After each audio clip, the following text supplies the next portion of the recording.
오늘은 시편 103편 말씀을 가지고 은혜를 나누도록 하겠습니다.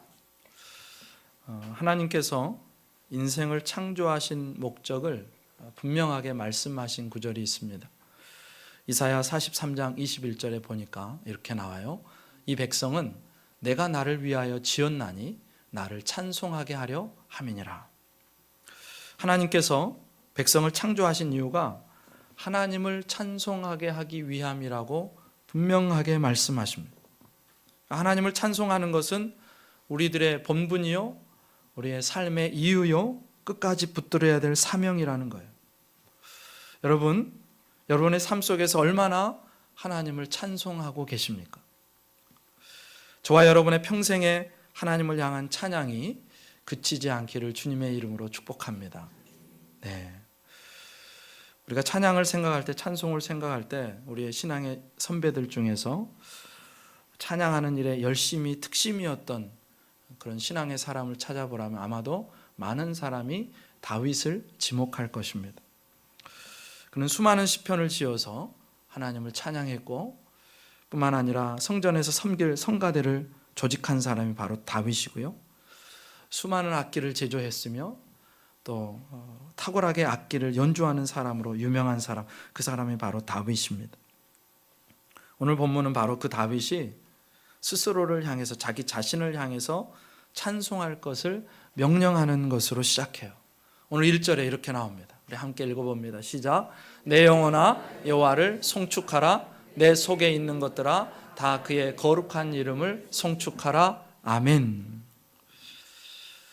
내 영혼아 여호와를 송축하라라고 하는데, 여러분 송축하라라는 말이 어떤 뜻인지 여러분 분명하게 말씀하실 수 있으십니까? 송축하라. 알 것도 같은데 모르는 것도 같고 정확하게 뭐라고 말하기가 힘이 듭니다. 송축하라. 근데 히브리어로 보면 이게 어디서 왔냐면 바라크라는 단어를 번역한 겁니다. 가장 일반적인 1차적인 의미는, 이 바라크라는 의미는 무릎을 꿇다, 그런 의미가 있어요. 그리고 강의형에서는 축복하다, 그런 뜻이 있습니다. 그러니까 대상이 하나님이 되면요 해석이 달라져요. 하나님은 우리가 축복할 대상이 아닙니다.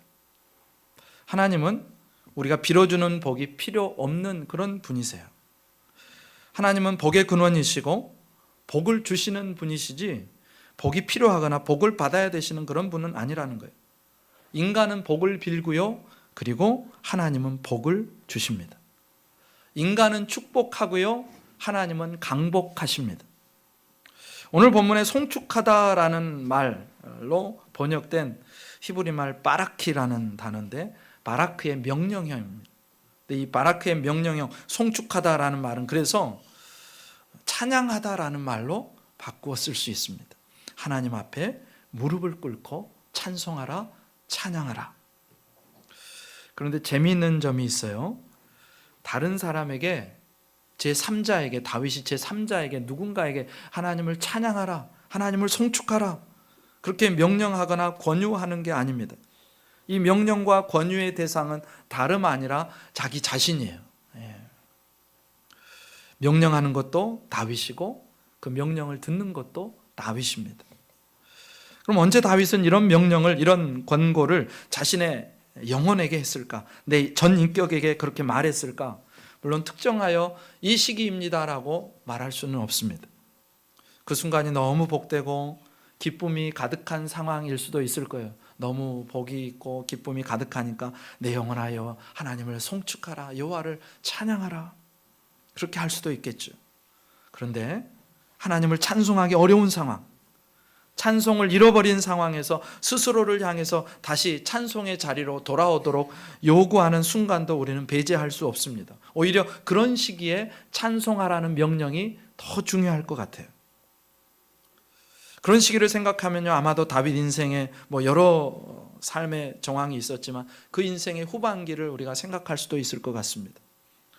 자신의 아들들이요, 이복 형제 사이에 서로 살인을 저지르고 죽게 되고, 압살롬이라는 자녀가 쿠데타를 일으키고, 그래서 궁궐을 빠져나가는데, 도망가는데 신발을 신을 겨를도 없어서 맨발로 그 피난을 가야 됐고, 그 사건을 처리하는 과정에서 압살롬이 죽는 등 여러 가지 상황에서 아마도 다윗은 찬송을 잃어버리지 않았을까.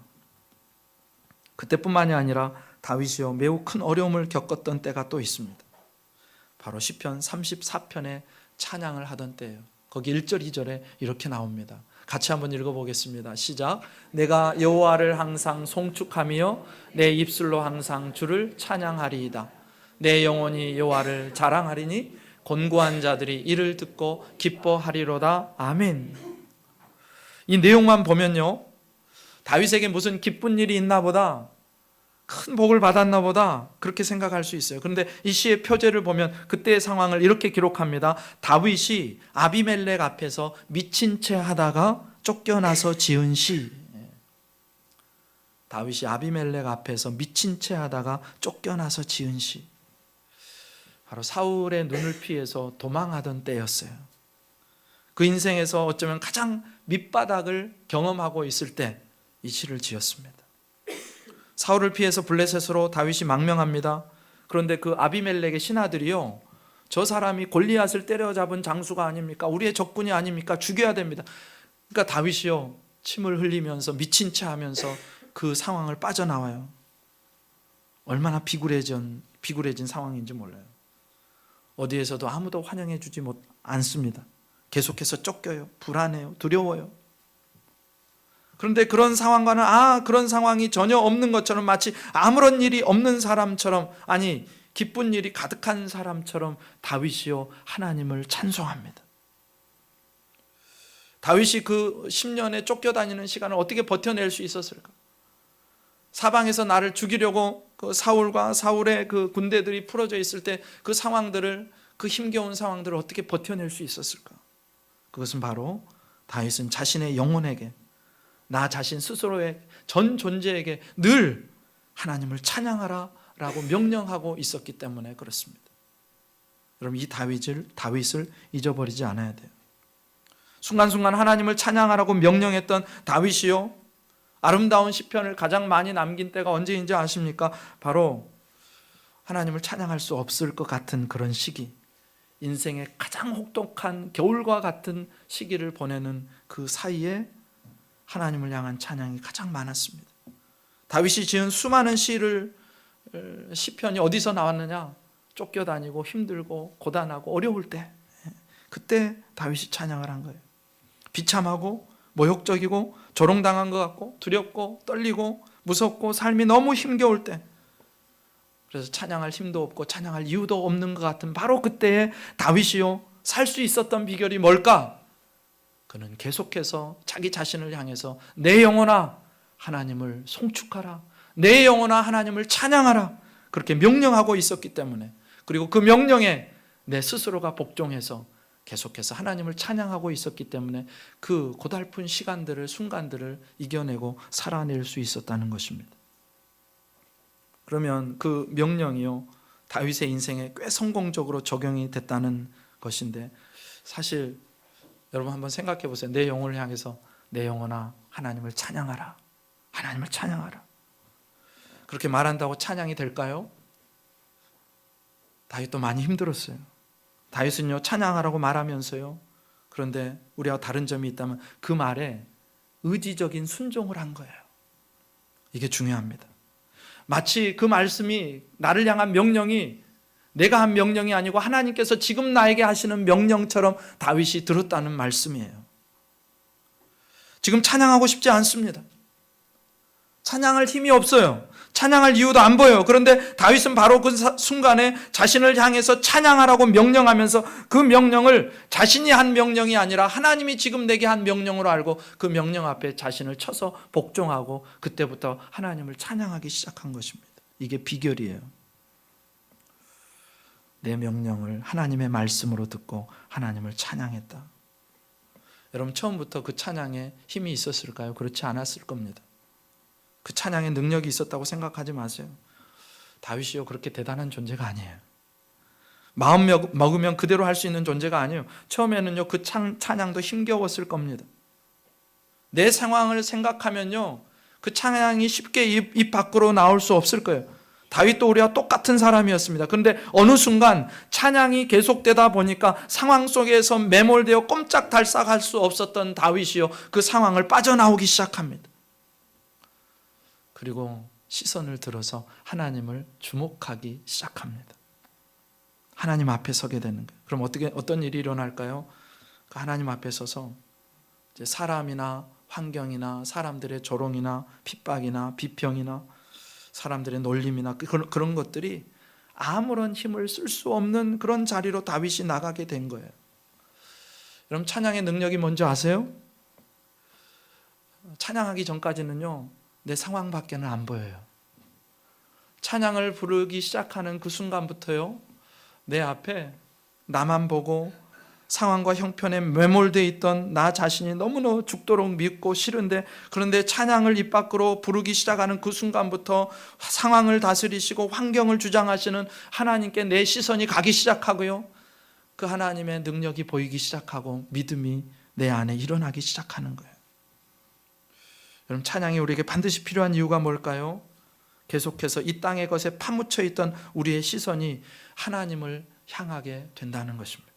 그래서 여러분, 찬양할 때요, 자기 감정을 아뢰을 수도 있고 자기 반성의 찬양을 할 수도 있는데, 정말 힘겹고 어려울 때는요, 늘어지는 찬양, 힘 빠지는 찬양 하는 게 아니고요, 하나님을 바라보게 하는 찬양, 하나님의 일하심, 하나님의 성품을 노래하는 찬양, 하나님의 승리, 주님의 역사를 노래하는 찬양을, 그런 찬양을 부르셔야 돼요.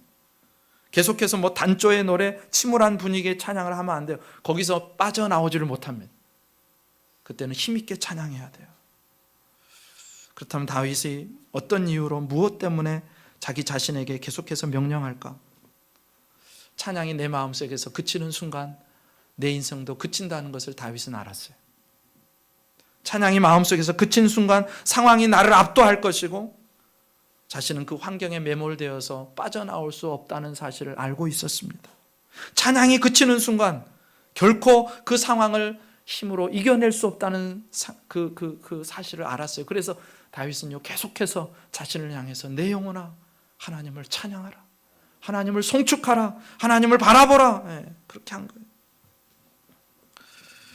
그럼 다윗이 그랬던 것처럼 어떤 상황 속에서도 내 영혼을 향해서 내 영혼아 하나님을 찬양하라, 그의 거룩하신 이름을 찬송하라, 내 영혼아 하나님을 송축하라, 그렇게 자신에게 명령하시고 그 명령에 따라서 순종하여서 하나님을 찬양할 수 있기를 주님의 이름으로 축복합니다.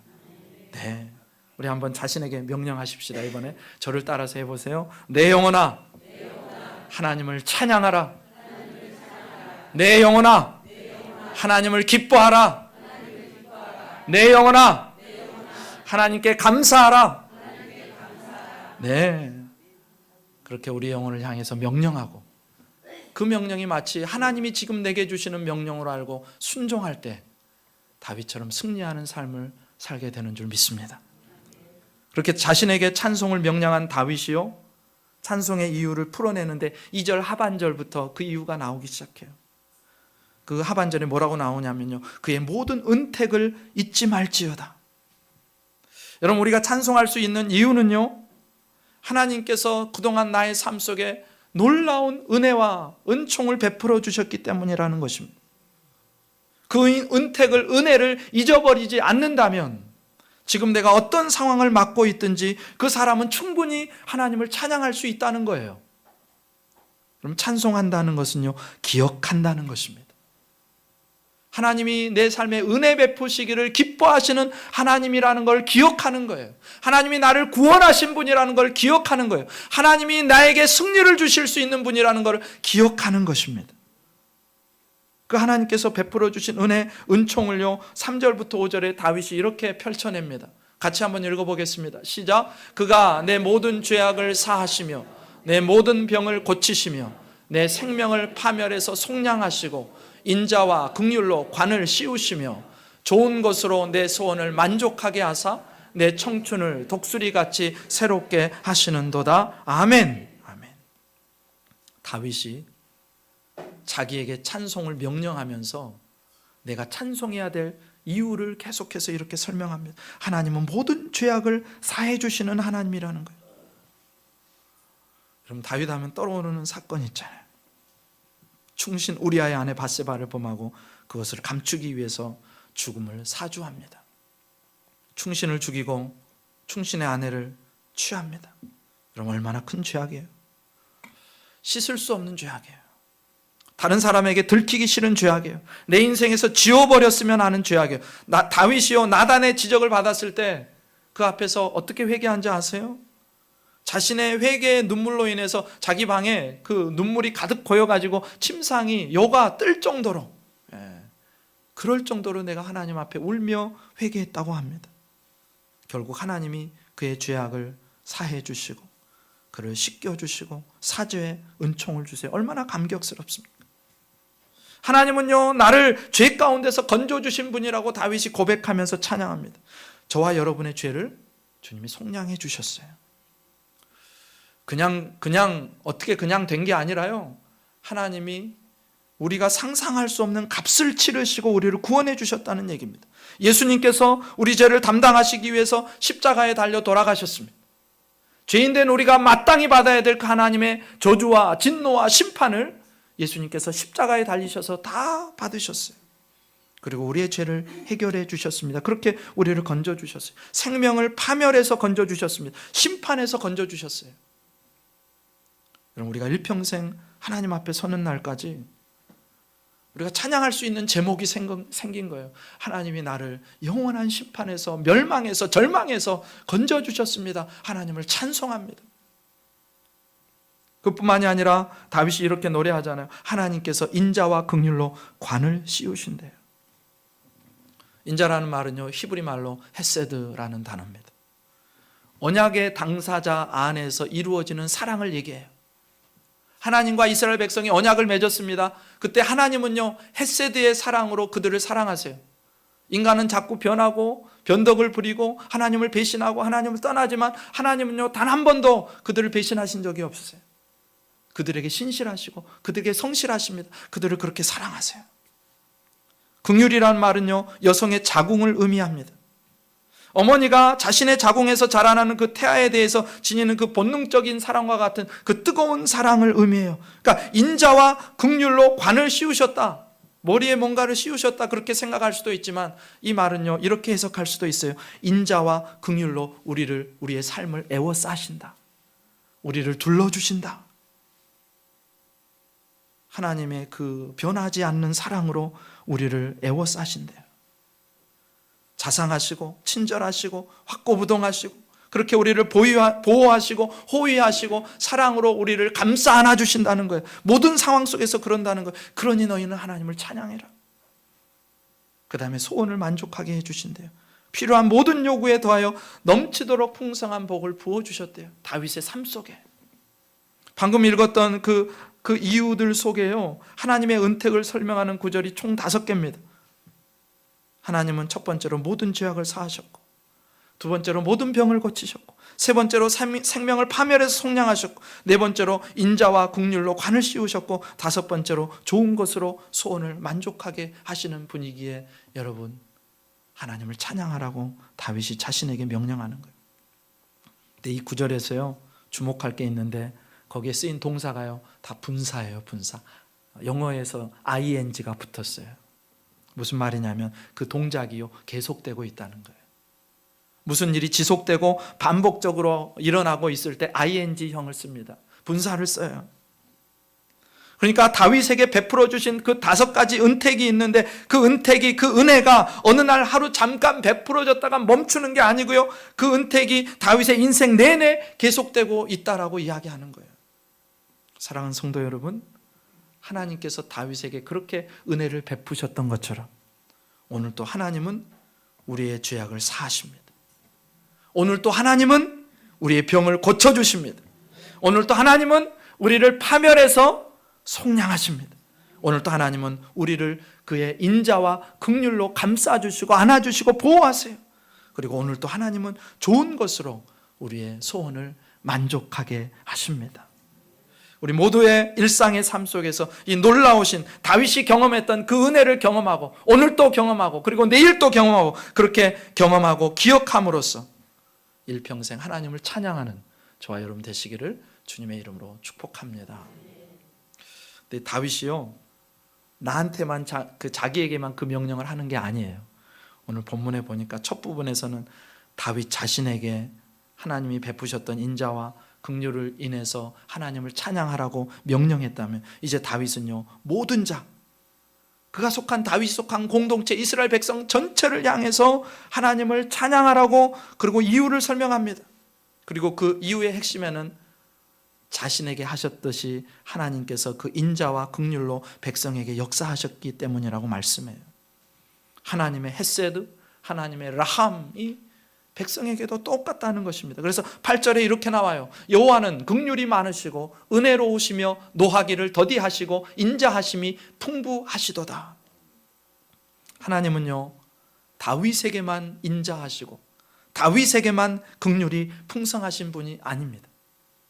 하나님은 그 당시에 다윗 때 살아갔던 그 이스라엘 백성들에게도 동일하게 인자하시고 긍휼이 풍성하신 분이세요. 그리고 지금 우리에게도 그 인자와 긍휼이 풍성하신 분이십니다. 어미가 자기 아이를 자궁에서 품듯이 하나님은 그렇게 당신의 백성을 품으십니다. 인간은요, 늘 변하고 성실하지 못하고 신실하지 못한 반면에 하나님은요, 당신의 백성을 향해서 언제나 신실하시고 성실하시며 변함이 없는 사랑으로 역사하시는 거예요. 그런데 이 구절이요, 다윗 안에서 갑자기 튀어나온 구절이 아니에요. 이미 모세의 시대에 하나님께서 자신이 어떤 분이신지를 계시하셨는데, 그때 그 출애굽기 34장 6절에서 하나님이 자기 자신을 이렇게 계시하세요. 여호와께서 그의 앞으로 지나시며 선포하시되 여호와라 여호와라 자비롭고 은혜롭고 노하기를 더디하고 인자와 진실이 많은 하나님이라, 이렇게 하나님이 말씀하셨어요. 그런데 이런 말씀을 하실 때가 언제였느냐? 이스라엘 백성이 잘하고 있을 때가 아니었습니다. 출애굽한 이스라엘이요, 시내산에서 하나님과 언약을 맺습니다. 이스라엘 백성은 하나님의 백성이 되고 하나님은 이스라엘 백성의 하나님이 되세요. 그리고 출애굽기 24장에서 언약의 피로써 그 언약을 도장을 찍습니다. 사인을 합니다. 그런데 그 언약의 피가 채 마르기도 전에 이스라엘 백성이요, 그 언약을 깨뜨리기 시작하는 거예요. 모세가요, 하나님의 율법을, 그 십계명의 두 돌판을 받고 성막의 설계도를 받기 위해서 올라간 그 40일 동안요, 이 사람들이 기다리다가 어느 순간부터 모세가 보이지 않으니까 두려워하기 시작합니다. 야, 우리를 애굽에서 인도해낸 모세는 죽었나 보다. 빨리 우리를 위해서 우리를 인도할 신을 만들어내라. 아론에게 막 협박하죠. 그래갖고 나온 게 금송아지예요. 금송아지를 만들어 놓고 그 앞에서 뛰며 놀며 춤추며, 그런데 마침 그때 모세가 40일째 되는 날 율법의 두 돌판을 받고 내려오는 중에 그걸 발견해요. 하나님이 얼마나 싫어하시는데, 그래서 이미 십계명에서도 말씀하셨는데 이스라엘이 그 하나님의 말씀을 어기고 언약을 파기했어요. 당시 언약을 파기하면 어떻게 되는지 아십니까? 언약의 당사자가요, 언약을 파기했으면 언약의 저주의 내용이 있는데 그 저주를 그대로 받게 돼 있어요. 이스라엘 백성들은요, 하나님의 저주를 받아서 다 죽어도 아무런 할 말이 없는 상황이에요. 근데 하나님이요, 모세의 중보 기도를 들으시고 그들을 참아 주십니다. 그들을 용서하세요. 다시 언약을 세워주세요. 다시 기회를 주시는 거예요. 인자와 긍휼이 풍성하신 하나님, 이것은 모세도 다윗도 그리고 우리도 여전히 찬양해야 될 하나님의 성품이에요. 거기다가 하나님은요, 노하기를 더디하시는 분이래요. 오늘 본문 10절에 보니까 이렇게 나오죠.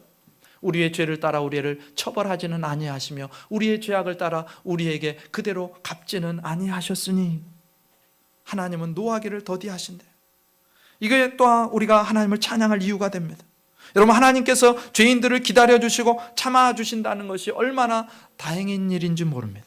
만약에 하나님이 참지 않으셨다, 하나님이 죄인들을 기다리지 않으셨다, 어떤 일이 일어난지 아십니까? 즉결 처분을 내리면 우리 중에 살아가지고 정상적인 몸을 가지고 이렇게 예배할 수 있는 사람 단 한 사람도 없어요. 다 이미 어디가 손이 잘라지고 발이 비뚤어지고 어떻게 됐든지 아니면 죽었든지, 속된 말로 하나님이 싫어하시고 미워하시는 일들을 하다가 이미 심판받고 죽었어야 될 것들이 될 존재들이 바로 우리들입니다. 그런데 하나님이 참아주셨기 때문에, 하나님이 기다려주셨기 때문에, 하나님이 노하기를 더디하셨기 때문에 우리가 지금도 자유롭게 숨쉬며 살아가고 있는 거예요. 그래서 그런 나를 여전히 참아주시고 용서하시고 생명을 주신 하나님을 바라보면서 감사하며 찬양하는 거예요. 또 오늘 시편에 어떻게 그분을 표현하느냐? 동이 서에서 먼 것 같이 우리의 죄과를 우리에게서 멀리 옮기셨다라고 말씀합니다. 여러분, 우리가 죄를 회개할 때요, 진실로 하나님 앞에 회개할 때요, 하나님은요 그 죄를 다 잊어버리신대요. 잊어버리시고 그 죄를 기억하지도 않으시고, 나중에 시간이 좀 지나서 너 이랬지 그거 꺼내가지고 다시 또 뭐라 그러시고, 그것으로 문제 삼지 않으신다는 거예요. 그럼 구약시대에요 대속죄일이라는 게 있었습니다. 이스라엘의 신년을 맞으면 10번째 날, 종교력으로 보면 7월 10일이 대속죄일이에요. 이때는 어떤 날이냐? 한 해의 모든 죄를 다 청산하는 날입니다. 이스라엘 백성이요 죄를 지으면요 그 땅이 더러워집니다. 죄를 지으면 성소가 더러워집니다. 죄를 지으면 지성소가 오염이 됩니다. 그리고 죄를 짓고도 자기가 혹시 몰라서 그냥 지나치고 그 죄를 해결하지, 속죄제를 통해서 해결하지 못한 죄들이 있어요. 그 모든 죄와 부정과 오염들을 다 처리하는 날이 대속죄일이에요. 근데 그 날의 하이라이트 중에 하나가 뭐냐? 대제사장이요 백성들의 모든 죄를 한 염소에게 전가시켜요. 안수해가지고 아사셀 염소라고 그럽니다. 그러면 그 아사셀 염소가 광야로 나가요. 그리고 광야로 나가서 한참을 걷다가 낭떠러지에 떨어져 죽든지, 아니면 물이 없어서 그 건조한 광야에서 목말라 죽든지, 아니면 맹수에 잡아먹혀 죽든지 죽습니다. 다시는 돌아오지 않아요. 그러니까 백성들의 죄가, 아사셀 염소에게 전가된 그 죄가 이제 광야로 나가서 죽어버리고 그 죄가 처리되고, 이제 하나님은 그 죄를 기억하지 않는다는 걸 그렇게 그림 언어로 보여주신 거예요.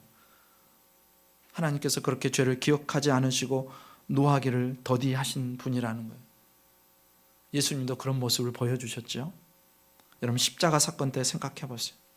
대제사장과 종교 지도자들이 파송한 사람들이요 예수님을 잡으려고 왔습니다. 그때 제자들이 어떻게 해요? 걸음 하나 살려라, 도망칩니다. 수제자 베드로는요 예수님을 쫓아가기는 했는데요, 그 계집종의 한마디 말에 예수님을 3번씩이나 부인하며 저주해요. 바로 얼마 전에 나는 결코 주님을 버리지 않겠습니다, 배신하지 않겠습니다, 다른 사람들 다 떠나도 나는 주님 곁을 지키겠습니다 했던 그 12제자들이 하나같이 다 떠난 거예요. 이 정도면요 예수님이요 제자들을 안 보셔야 돼요. 얼마나 큰 배신감을 느꼈겠습니까? 얼마나 버려진 듯한 마음이 컸을지 한번 상상해 보세요. 심판하셔야 돼요. 근데 부활하신 예수님께서 어떻게 하세요? 심판하세요? 그들을 버리세요? 그렇지 않습니다. 그들에게 찾아가셔서 40일간 같이 계시면서요 다시 그들을 용서하시고 그들의 사명을 주시고 그들을 회복시켜 주세요. 예수님의 제자 훈련의 정점은요 바로 배신한 제자들을 찾아가서 그들을 용서하시고 회복시키시고 다시 사명을 맡긴 것입니다. 이러니 어찌 우리가 주님을 찬양하지 않을 수 있겠는가? 노하기를 더디하시고 죄를 용서하시고 회개한 죄에 대해서는 잊어버리시고 기억하지 않으시는 그 하나님 앞에서 우리가 어찌 찬양하지 않을 수 있겠는가? 백성들이여 하나님을 찬송하라. 다윗과 그가 속한 공동체가, 이스라엘이요 그리고 하나님의 백성 교회가요 하나님을 찬송해야 되는 이유가 이런 것들입니다. 그분의 인자와 긍휼이 무궁하시기 때문이고, 그분이 우리의 죄를 사하시며 용서해 주시기 때문이고, 우리를 향해서 오래 참고 기다려 주시기 때문에. 그렇게 다윗이요 가장 먼저는 나 자신을 향해서 내 영혼아 여호와를 찬양하라. 그다음에 백성들을 향해서 백성들이여 여호와를 찬양하라. 거기에 그치지 않고요 이제 다윗이요 온 우주 만물 하나님의 피조물 전체 영적인 존재들과 모든 인생들을 향해서 하나님을 찬양하라고 명령합니다. 근데 그 이유가 뭔지 아세요? 19절에 이렇게 나옵니다. 여호와께서 그의 보좌를 하늘에 세우시고 그의 왕권으로 만유를 다스리시도다. 하나님께서 온 천지 만물을 다스리시고 온 세상을 경영하시는 하나님이시기 때문에 천지의 모든 존재들은 하나님을 찬양하라 그렇게 다윗이 외치고 있는 거예요. 근데 그 그룹들이 몇 가지로 나오는데 20절에 보니까요 여호와의 천사들을 향해서 하나님을 찬양하라 그렇게 합니다. 21절에 보니까 하나님의 말씀을 수종들며 그 말씀을 세상에 행하는 천군을 향해서 천군이여 하나님을 찬양하라. 또 하나님의 다스리심 안에 있는 모든 피조물을 향해서, 그리고 마지막으로 다윗이 처음에 자신에게 그랬던 것처럼 나 자신을 향해서 여호와를 송축하라 찬양하라 그렇게 명령합니다. 다윗은요, 자신과 백성이 찬양하는 것으로 하나님을 찬양하는 것이 부족하다고 느꼈던 사람이에요. 여러분, 나 혼자만 하나님을 찬양하는 것으로 만족하지 않기를 바랍니다. 나만 찬양하는 것으로 만족하지 않기를 바랍니다. 내 곁에 있는 사람, 내 공동체가 하나님을 함께 찬양해야 되고요, 이 나라 이 민족이요 하나님을 함께 찬양해야 되고요, 온 세상이 하나님을 찬양해야 되고, 심지어 하늘에 있는 보이지 않는 그 영적인 존재들, 천군과 천사들도 하나님을 찬양해야 되고요, 더불어서 하나님의 피조물 전체가, 온 우주 만물이 하나님을 찬양해야 한다는 것입니다. 다윗이요, 우리에게 찬양의 비전을 보여줘요. 우리가 나아갈 비전, 나에게서부터 시작된 찬양이 나의 공동체, 나의 민족, 나의 조국, 온 세계, 그리고 하늘의 천군과 천사, 그리고 온 모든 피조물들이 하나님을 찬양하는 자리로 나가야 된다는 것을 보여줍니다. 마치 온 우주가 거대한 오케스트라가 되는 것처럼 그렇게 창조주 하나님을 찬양해야 된다는 거예요. 그래서 여기서 우리가 알 수 있는 게 있어요. 바로 하나님을 찬양하는 것은 모든 피조물의 본분이라는 것입니다. 사람들이 볼 때요, 천군 천사가 엄청난 능력을 가졌잖아요. 하나님을 모시는 천사들이 엄청난 능력을 행하잖아요. 그런데 그들도 우리의 찬양을 받을 대상이 아니라는 거예요. 그들마저도 하나님을 찬송해야 한다는 것입니다. 모든 피조물이 하나님을 찬송해야 한다는 거예요. 근데 이 마지막 부분에서 하나님을 찬송하라고 하는 이유가 뭐냐? 하나님이 천지 만물을 다스리시는 왕이기 때문에. 여러분, 하나님이 다스리시면요, 거기에는 부족함이 없습니다. 하나님이 다스리시면요, 거기에는 완전함이 펼쳐져요. 하나님의 통치에는요, 실수가 없으세요.